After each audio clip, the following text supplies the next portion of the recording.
Olá, bem-vindos ao Conversas de Café. Eu sou o Daniel Ferreira, tenho aqui o Francisco e o Pedro, como vocês já estão habituados. Vocês devem estar a achar um bocado estranho eu estar a fazer a introdução. Não se preocupem, não aconteceu nada, está tudo bem.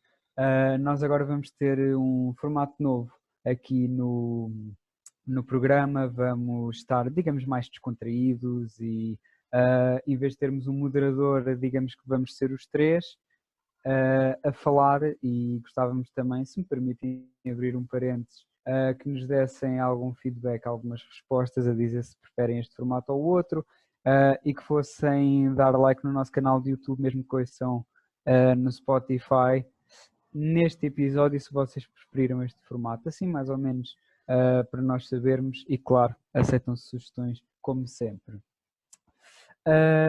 Fui eu hoje que fiz a apresentação, mas não se vão habituando, isto vai ser todo um sistema rotativo. Vamos fazer à vez, mais ou menos como os presidentes da Jugoslávia depois da morte do Tito. E agora vocês perguntam, Daniel, mas isso da última vez não resultou numa guerra sangrenta em toda a Europa, da qual muitas repercussões ainda se sentem? Sim, mas aqui isso não vai acontecer. Nós somos todos muito amigos, decidimos tudo de forma unânime e democrática, como de resto tudo o que nós fazemos. O centralismo democrático é uma coisa maravilhosa. Foi uma das coisas que os comunistas nos ensinaram. Outra coisa que nos ensinaram foi como fazer eventos políticos em plena pandemia e nós a seguir, em princípio, vamos comentar o congresso do PCP. Outras coisas aconteceram esta semana. Rui Rio e André Ventura continuam na sua espécie de lua de mel, isto numa semana em que André Ventura fez um tweet literalmente a mandar Joacim Catar Moreira para a Guiné, em que Portugal perdeu com a França, o que foi menos feliz. E, por exemplo, já que faz este ano 45 anos que se passaram desde o verão quente, aproveito para dizer que no dia 20 fez anos aquela fantástica entrevista do Pinheiro de Azevedo, que disse que não gostava de ser sequestrado porque era uma coisa que lhe chateava, e no dia 21 de novembro fez anos que os soldados fizeram o juramento de bandeira de punho fechado e armas na mão, numa altura em que havia algum radicalismo na sociedade portuguesa que culminou nos acontecimentos de 25 de novembro, que fazem também para a semana 45 anos. Pronto, a introdução está feita, siga. Quer dizer, talvez começo eu e, antes de mais, pá, apresentação incrível. Não se habituem, porque depois se calhar as nossas não vão ser tão boas e, portanto, quero já deixar essa nota. Levou aqui a fasquia. Exatamente. Mas, portanto, também como o Daniel costumava dizer, olá a todos, não é?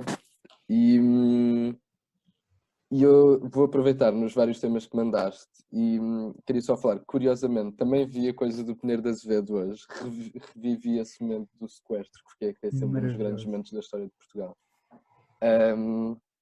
Incrível, mas outro dos temas que eu também queria falar, ainda bem que tocaste nisso, foi a questão do Congresso do PCP.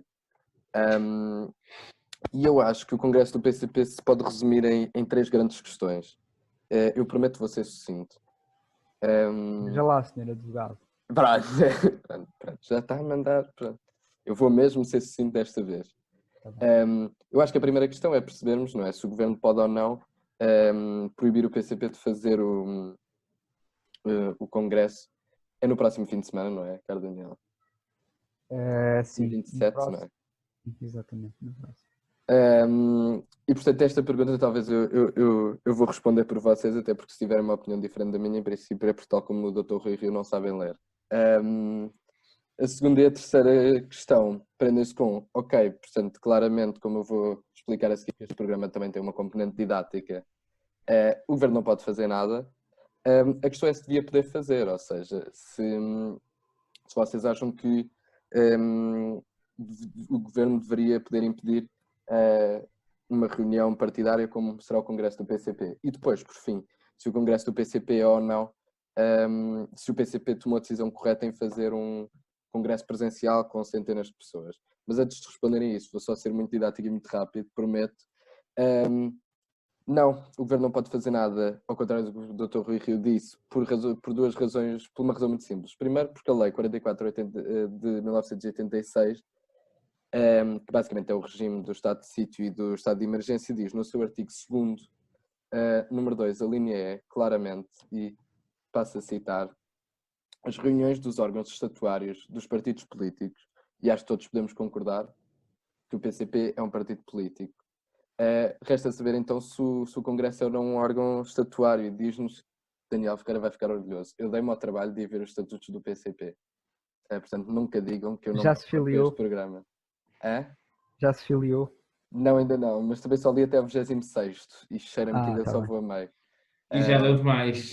Já li demais. Não, na verdade não li até o 26º, passei logo, utilizei uma ferramenta fantástica no Google que permite ir logo para a palavra que eu queria. E diz o artigo 26º que o Congresso de facto é, muito simplesmente, eu também não quero amassar as pessoas com estas coisas do PCP, que o Congresso do PCP é um órgão estatuário do partido. E diz o seguimento do artigo que não serão em caso algum, reitero, a expressão caso algum, proibidas, dissolvidas ou submetidas à autorização prévia. O Dr. Rui fez um tweet, eu não tenho Twitter, mas pronto, felizmente há outras formas de ver as coisas que os nossos políticos publicam nas suas redes sociais. E ele diz que, primeiro, António Costa, se quisesse, enquanto Primeiro-Ministro e através, portanto, o seu governo poderia adiar o Congresso do PCP.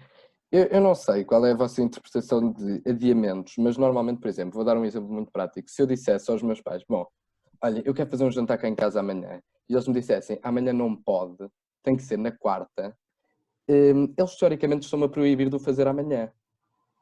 Portanto, se o governo proibir ou determinar o adiamento de um congresso do PCP, não está a fazer nada mais do que proibi-lo, o que, como já vimos, é ilegal. Relativamente a dizer, por exemplo, que o congresso podia ser feito por Zoom, que é outra das propostas do Dr. Rui Rio, nós temos que perceber que este artigo da Lei 4486 basicamente procura defender o Estado, o direito à reunião, que está presente no artigo 45, acho, da Constituição.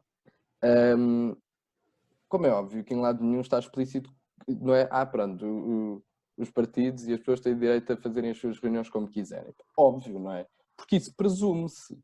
Era o que mais faltava. Nós agora dizemos, não, só pode fazer a reunião, mas tem que ser com estas características. Portanto, obviamente, eu não sei, quer dizer, eu sei que o Dr. Rui não é jurista, nem é licenciado em Direito, mas acho que há pessoas dentro do PSD que são, e certamente, e portanto eu não percebo como é que ele tem, como é que pode sequer cometer uma incorreção deste nível, mas pronto, também não terá sido a sua primeira, nem será a última que fará na sua vida. Portanto, peço desculpa, eu sei que fui longo, mas perdoem-me, momento didático da semana. Repetindo as coisas, se acham ou não que devia ser, que o governo poderia ou não, se o governo deveria poder adiar, terminar o adiamento do Congresso, e se o PCP tomou ou não a decisão correta. Deixa-me começar eu, mais uma vez, olá a todos, a vocês e a quem nos ouve, como diz o Dani. Exatamente. Eu acho interessante o facto de todos nós termos pensado no tema do Congresso do PCP, porque também era um dos temas que eu tinha aqui para falar com vocês hoje. Em relação àquilo que tu estavas a dizer, eu acho que, primeiro, o facto de ser ilegal o governo adiar o Congresso, eu acho que é uma coisa que, quando inicialmente a lei foi pensada, nunca se imaginou numa situação de pandemia. Mas percebo que o governo não deve adiar o Congresso do PCP, acho que deve ficar ao caráter de cada partido. Acho que, se calhar, é uma atitude irresponsável por parte do PCP não adiar ou fazer a Assembleia por Zoom, porque estamos cada vez piores. Há cada vez mais casos, os números não param de subir e acho que é de facto muito, não vou dizer infantil, mas acho que é desnecessário de parte do PCP não fazer esta alteração ou esta adaptação aos tempos de pandemia. Pronto, muito rapidamente é assim isto. Bem, eu em relação ao PCP, além do que tinha dito no início e do que foi dito por vocês dois, é assim, primeiro, obviamente, acho que neste momento realizar o Congresso, pelo menos eleitoralmente ou na opinião pública, não vai cair muito bem. Mas quer dizer, todos sabemos que o PCP se tem pautado pela coerência mesmo quando isso custa votos. Por exemplo, temos vários, mas dizer que a Coreia do Norte não é uma ditadura, em Portugal só faz é perder votos, o PCP sabe disso e o PCP resolve não o fazer por coerência. E realizar o Congresso também é algo que talvez na opinião pública não caia muito bem, mas que o PCP, por coerência e também por ter votado contra o estado de emergência e ser a favor que todo o tipo de atividades se continuem a realizar, obviamente que uma atividade política ainda por cima do próprio partido não seria algo pronto, contra o qual eu assisti. Outra das ideias foi a questão do Zoom. Até a Iniciativa Liberal esteve reunida também por Zoom. Quer dizer, eu acho que querer reunir os delegados do PCP para o Congresso numa reunião por Zoom é ou não conhecer a militância do PCP ou não conhecer os congressos do PCP ou ambas. Também é uma hipótese. Estás a dizer que os militantes do PCP são excluídos, Daniel? Quer dizer, nós em Portugal temos 20% da população que não tem acesso à internet E o PCP em não casa. disponibiliza, coitados.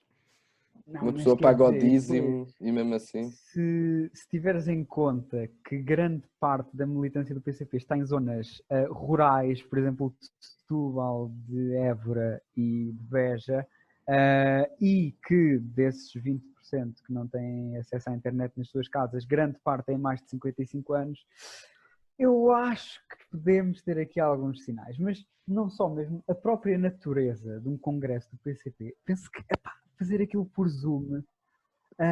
Achas que perdi a magia? Acho que perdi a magia. Eu acho que era neste momento que as pessoas percebiam que, de facto, estes ideais do PCP já estão um bocadinho outdated. Mas se calhar o que tu queres dizer, Daniel, pronto, perdi a magia, porque na verdade aquilo é no fundo mais do que também um espetáculo cultural, se calhar podiam ter ido por aí. Não, o espetáculo cultural foi a Festa do Avante. E por acaso, já que agora estamos a mencionar a Festa do Avante... Epá, porque é que eu fui abrir a porta?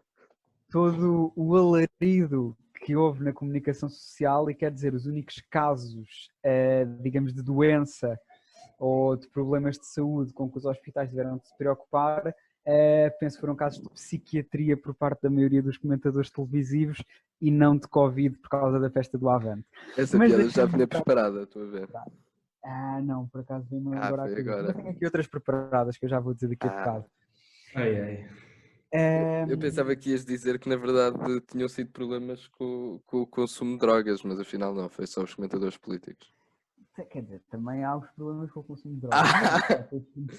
Na Festa do Avante, digo, não no geral. Em todo o país, não é? Sim, claro. Antes fosse um exclusivo da Festa do Avante.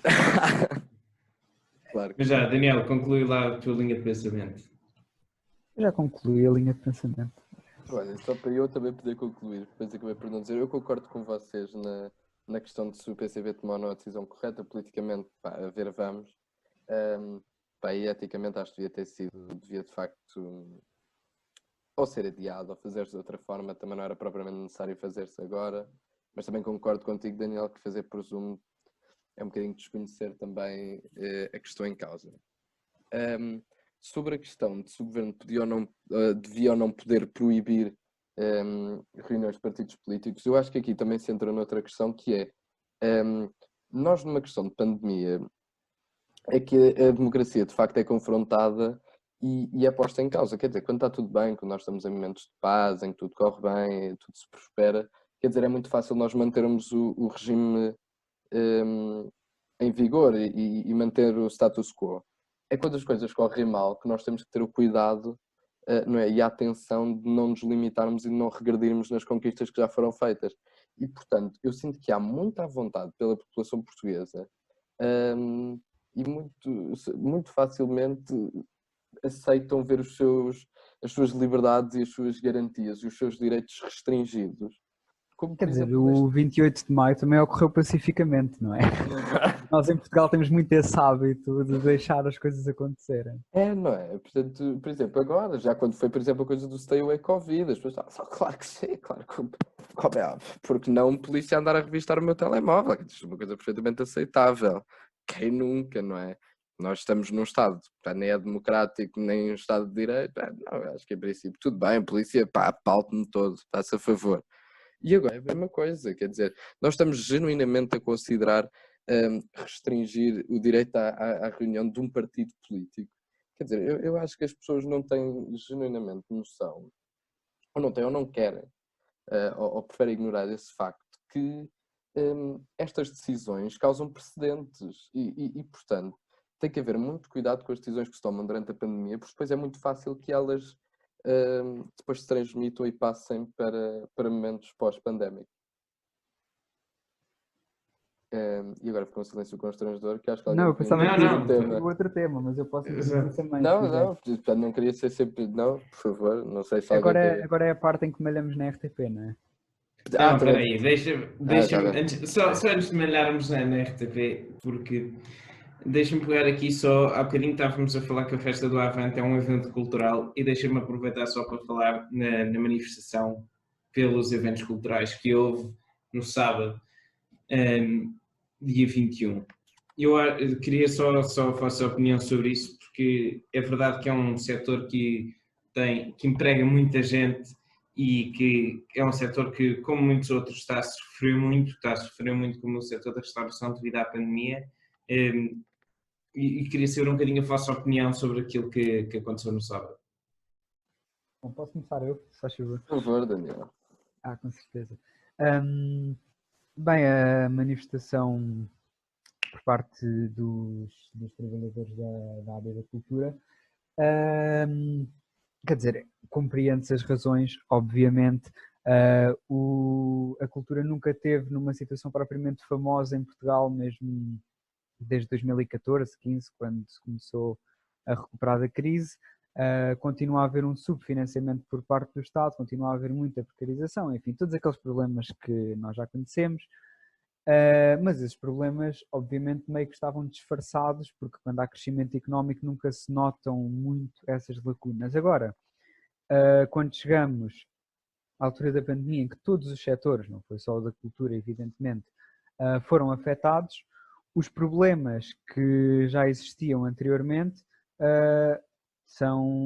pronto, esses problemas ficam mais à vista. E o problema do subfinanciamento e das más condições de quem está ligado à cultura em Portugal pronto, tem sido notório e, portanto, é bastante compreensível esta manifestação. Sim, na generalidade eu concordo com o que o Daniel disse. São problemas antigos, são problemas anteriores à pandemia e são problemas que não estão a ser resolvidos com a pandemia. Também não parece que não houve interesse político anteriormente. Também não me parece que vai haver interesse político posteriormente à pandemia, porque haverá uma panóplia de outras coisas para resolver e, portanto, não parece que a cultura nunca esteve propriamente no top 5 de preocupações de nenhum governo e, mais uma vez, também não parece que vai estar outra vez. Nós até vemos isto muitas vezes com as próprias nomeações portanto, quem são os ministros da cultura e até o facto, por exemplo, em alguns governos, a cultura nem ter um ministério e ser rebaixada a uma secretaria de Estado. Mas mais uma vez concluindo é só isso, não são problemas antigos, são problemas que já existiam, não me parece que se vão resolver e como é óbvio que as pessoas têm toda a liberdade de se manifestarem, até porque ainda não foi um direito que tenha sido restringido, vá lá. E portanto que se faça uso dele e que se tente mudar qualquer coisa nessa área que bem precisa. E por falar em mudar coisas em áreas que bem precisa, eu não queria estar sempre a falar sobre isto, porque na verdade desta temporada já quase que ainda não falámos sobre outra coisa. Mas queria falar outra vez sobre o PSD, se me permitem. Não sei se já Então estão fartos. diga lá, Já doutor. estou fartos, mas vou malhar outra vez, peço E desculpa. tu vais malhar na FTP ou ainda não? Não, isso também já vamos malhar a seguir, pronto, mas eu, se permites 2 minutos só para malhar no PSD. Força, temos tempo. Especificamente, primeiro, Nuno Moraes Sarmento, vice-presidente do PSD, tem a ver muito com aquela questão da comparação do Chega ao PCP e ao Bloco de Esquerda. Portanto, o facto de serem todos partidos radicais e que não há diferença entre a esquerda radical e a direita radical. E portanto, tu, Daniel, deves ter imenso para dizer sobre isso, certamente. O politólogo do programa. Abrir agora. O politólogo do programa terá certamente muita coisa para dizer sobre o assunto. Eu, como não tenho assim tanto, vou ser muito sucinto. Primeiro, Nuno Moraes Sarmento falou sobre isso. João Moura também disse que João Moura já agora é o líder do PSD Santarém. Portanto, como é óbvio que as pessoas, em princípio, não sabem, nem as pessoas de Santarém haverão de saber, quanto mais nós. O homem disse qualquer coisa esta semana ao Expresso, fez uma declaração ao Expresso que era qualquer coisa como o Chega é tão perigoso como o PAN. Que eu achei ainda melhor, porque normalmente diz que o Chega é tão perigoso como o Bloco de Esquerda e o PCP, mas afinal, segundo este senhor, até é tão perigoso como o PAN, ou seja, das duas uma, ou o PAN está mais ou menos ao mesmo nível, também se calhar é a esquerda radical, então é o centro radical, porque como também não sou nem de esquerda nem de direita, se calhar o PAN é o centro radical. Acho que é obviamente descabido e qualquer pessoa decente percebe que as propostas do Chega e do PCP, as propostas do Chega, do PCP e do Bloco de Esquerda não tem o mesmo caráter. João Miguel Tavares também falou sobre isso. Ele diz que não comparou as duas, mas quer dizer, a ideia estava por trás. Não faz qualquer tipo de sentido comparar ideias. Umas são completamente violadoras dos vários princípios constitucionais que foram aprovados há mais de 40 anos. Portanto, nem sequer faz sentido minimamente comparar. Se podemos ou não concordar com as ideias do Chega, do PCP e do Bloco de Esquerda, com certeza. Dizer que a gravidade das propostas de um e de outro são iguais é completamente descabido. É só a diferença entre propostas que violam o Estado de Direito Democrático e propostas que não violam o Estado de Direito Democrático. E a partir do momento em que temos propostas que se faz essa distinção, ambas as situações não são minimamente comparáveis. Deixa-me só pegar aqui naquilo que tu estavas a dizer do Chega ser pior que ou estar ao mesmo nível que o PAN. Porque eu acho, eu não tinha noção dessa declaração, mas eu acho bastante interessante essa declaração só por um motivo, que é, se calhar para nós que vivemos na cidade, ignoramos muito facilmente a maneira como as propostas do PAN afetam as pessoas que vivem em áreas mais rurais ou mais em que a tradição pesa mais. E, portanto, se calhar veem este avanço do PAN e estas propostas, por exemplo, da redução de idade, da ida a espetáculos traumáticos, veem isso como uma ameaça àquilo que é os seus hábitos. E, portanto, são capazes de olhar para o Chega e pensar, pois, de facto, estes tipos são tão maus como os outros. Em relação à questão de comparar o Chega com o PCP, com o Bloco. Olha, peço só desculpa, só para interromper, encontrei agora a citação e só mesmo para citar exatamente o Dr. João Moura. Ele diz: acho mais perigoso para a sociedade portuguesa o PAN do que o Chega. Portanto, nem só são equiparáveis, como é mais perigoso o PAN do que o Chega. Peço desculpa, continua. Isto não altera aquilo que eu estava a dizer, porque a minha lógica mantém-se a mesma. Foi só para clarificar a situação. Em relação ao Chega e ao Bloco de Esquerda e ao PCP, eu acho que comparar o Chega com o PCP e o Bloco de Esquerda é um bocadinho comparar laranjas e bananas. Não tem nada a ver um com o outro. Acho que, de facto, existia até há muito pouco tempo em Portugal uma existência de uma esquerda radical muito maior do que uma direita radical, e acho que a entrada do Chega no Parlamento, apesar de ser uma coisa que em qualquer análise é uma coisa negativa, traz um bocadinho um equilíbrio em termos políticos de equilibrar a balança. Está a pôr um bocadinho de mais peso para a direita, e o facto de André Ventura estar sempre a chamar a atenção e a fazer barulho acho que é importante também para equilibrar um bocadinho aquilo que têm sido medidas que uma pessoa pode considerar excessivas por parte da esquerda. Não medidas, mas o facto da esquerda radical ter uma presença muito forte.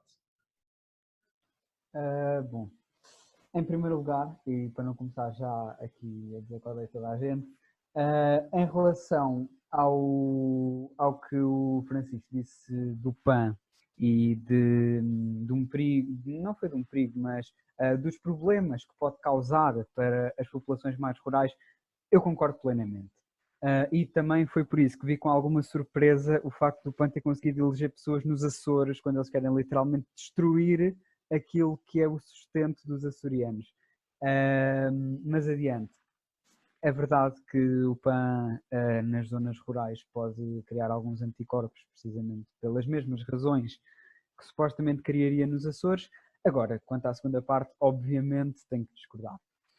E tenho que discordar porquê? Porque nós podemos olhar para a direita radical, a esquerda radical, assim como dois lados equivalentes. Quer dizer, eu acho que é evidente que não são equivalentes. Nós temos um lado de uma esquerda radical que participou na elaboração da Constituição, que aprovou a Constituição, que tem tido um respeito pela Constituição basicamente sempre, e depois temos uma direita radical que não só foi quem esteve no governo antes de chegar à democracia, como teve sempre um comportamento, digamos, à margem. E quer dizer, nós estamos a falar de partidos cujo radicalismo se traduz em pedir 35 horas para a função pública, que eu até costumo dizer que a direita passou de repudiar as FP25 para repudiar as 35 para a AFP,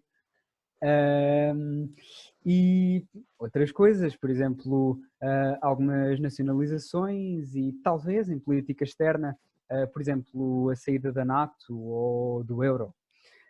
E do outro lado temos alguém que vai abertamente contra os direitos humanos. São coisas que acho que é um bocadinho mais grave, e acho que é um bocadinho mais grave dizer-se que há pessoas que devem ser expulsas do país, há pessoas que são menos portugueses que outras, há pessoas que deviam perder a cidadania. Quer dizer, eu acho que estamos a entrar em todo um outro campo. E depois aproveitava também para acrescentar aqui que um dos argumentos utilizados tem sido a política externa. Tivemos um senhor que até era do PS a dizer que o Bloco de Esquerda e o PCP pertenceram ou pertencem ao grupo europeu que foi liderado por um senhor que foi informador da Stasi na Alemanha de Leste. E quer dizer, eu acho que se vamos começar a falar de política externa, todos os partidos têm, digamos, as suas ditaduras de estimação. Os governos em Portugal, tanto do PS como do PSD e do CDS, tiveram sempre excelentes relações com a Venezuela, que desde que acabou o dinheiro toda a gente descobriu que é uma ditadura socialista, etc, etc. Temos as relações com o regime angolano, que muitas vezes o próprio PS se recusa a condenar. Temos o partido do Sr. Orbán, que está no grupo europeu do PSD, e temos, inclusive, os partidos herdeiros dos regimes comunistas, por exemplo, da Hungria, que estão no grupo europeu do PS. Portanto, eu acho que quando se fala de política externa para atacar os partidos é preciso ter muito cuidado, porque não podemos exigir à esquerda e só à esquerda que se demarque de todos os regimes que nós consideramos não democráticos. E depois, outra coisa que tem sido utilizada é não há qualquer problema em aliarmos-nos ao Chega, porque o Chega, como é que se diz? Eles dizem aquelas coisas, mas eles nunca vão ter poder para as executar. Ou seja, não há qualquer problema em estarmos junto a eles. Ora, eu acho que essas pessoas, se, por exemplo, o PCP dissesse que queria fazer um gulag em Freixo de Espada à Cinta ou exilar os capitalistas para fora de Portugal, não sei porquê, mas cheira-me que eles não iam aceitar muito bem que o PCP apoiasse um governo do PS. Achas que não, Daniel? Acho que não, pá. Que horror, não sei se discordo. Não sei se não, não sei se concordo. Daniel, não, é pelo contrário. Por favor, Francisco. Deixa-me só dizer aqui uma coisa muito breve. Vou fazer um bocadinho de advogado do Chega. Mas quero só, antes de dizer aquilo que vou dizer, deixa-me só frisar que, para os nossos ouvintes, que eu não me identifico com o Chega de qualquer maneira. O Chega não representa a minha ideologia política. Mas eu quero só relembrar que o Chega é um partido que foi aprovado pelo Tribunal Constitucional. Ou seja, quando o Chega foi fundado, o Tribunal Constitucional disse que sim, senhor, este partido pode existir em Portugal, num Portugal democrático. Quero só reforçar esta ideia, porque às vezes é fácil darmos sempre a malhar nos mesmos e estar sempre a dizer não, porque estes tipos da extrema-direita, estes fachos são pessoas horríveis e só querem mandar abaixo o sistema e eles nem sei como é que isto é legal, mas a verdade é que eles são legais e existem em Portugal, aprovado pelo Tribunal Constitucional. Não foi uma coisa que apareceu só assim por obra e graça do Espírito Santo, portanto, pronto, queria só deixar aqui esta ideia. Sobre isso, duas coisas. Primeiro, isso não invalida que eu discordo da decisão do Tribunal Constitucional. E neste caso discordo. Portanto, mas a minha crítica ao Chega não é a sua existência per se. Quer dizer, isso para mim é irrelevante. Quer dizer, que ele existe e não sei o quê. O meu problema é as ideias que têm e as propostas que têm. Por exemplo, a castração química é um exemplo perfeito de algo que não só é profundamente inconstitucional, como é algo que vai contra os valores base daquilo que supostamente é a sociedade portuguesa, como não só viola os direitos humanos básicos, não é? A partir do momento em que tu, independentemente de ser legal, se é ilegal, não é essa a crítica que eu faço. Tu dizeres que isto é mais perigoso do que proibir as touradas, no caso do PAN, ou as 35 horas semanais, na minha opinião, é descabido. Eu não sei como é que alguém pode achar que isto são coisas minimamente equivalentes. Eu percebo que as pessoas do interior querem ir às suas touradas e não sei o quê, que acham que o pé é péssimo. Sim, senhor. Agora, dizer que isto está ao mesmo nível de castração química ou prisão perpétua ou pena... Não está. Em lado eu concordo nenhum. contigo. Portanto, independentemente das pessoas estarem contra o PAN, não sei o quê, acho que é muito importante nós percebermos que são coisas diferentes. E, felizmente, estamos mesmo a acabar e, portanto, antes do Sr. Dani malhar na RTP, eu também queria só fazer que talvez torne uma pequena rubrica do nosso podcast, que são as congratulações semanais de Pedro Fortuna. Muito bem. E esta semana são para o desporto motorizado português, porque não só hoje mesmo, dia 22/11, o Miguel Oliveira ganhou a sua segunda corrida de MotoGP, a maior categoria do motociclismo a nível mundial, que, portanto, é a sua segunda vitória esta época e de sempre. Tivemos um grande prémio de MotoGP em Portugal, o que é fantástico. Tivemos cá a Fórmula 1, correu bem, correu mal é outra questão. Eu particularmente, enquanto fã, acho que foi ótimo. Houve também uma etapa do Mundial de Enduro, Marco Canaveses. Infelizmente não houve o Rally de Portugal, um evento que acontece todos os anos há cerca de 40 anos. Há mais de 40 anos, na verdade. E por último, António Félix da Costa é campeão do mundo de Fórmula E. Portanto, eu acho que para esta semana as minhas congratulações vão para o desporto motorizado em Portugal, que está em alta, tem muitos fãs e eu pessoalmente agradeço. Daniel, malha à vontade na RTP. Não, eu não queria molhar na RTP, não é? Isto é toda uma brincadeira. Não, na verdade queria apenas falar da nova série O Atentado, que eu tenho estado a ver e vou ver até ao fim, mas não tenho gostado. Apesar de ter sido a grande aposta da RTP, apesar de ter grandes atores e apesar de abordar um tema interessante, que é a história dos anarquistas durante o Estado Novo, porque as inúmeras séries portuguesas, digamos que devem ser dezenas que se passam durante esse período, normalmente focam-se sempre em pessoas que não são os anarquistas e é uma falha relevante. Agora, esta série que foi escrita, pensou pelo Moita Flores, que logo aí parece-me um mau presságio, nada contra o Sr. Moita Flores, parece-me. Mas nada a favor. Não, também nada a favor. E, tem muitas coisas importantes na RTP Play, não vale a pena meterem-se no Atentado. Eu prometo que vou ver para a semana e dou o meu feedback, assim como espero que os ouvintes também o façam. Daniel, eu só queria alertar para o facto do Zoom só nos dar mais 2 minutos e 24 segundos. Está Portanto, bem. Francisco Batalha, tem alguma coisa a acrescentar?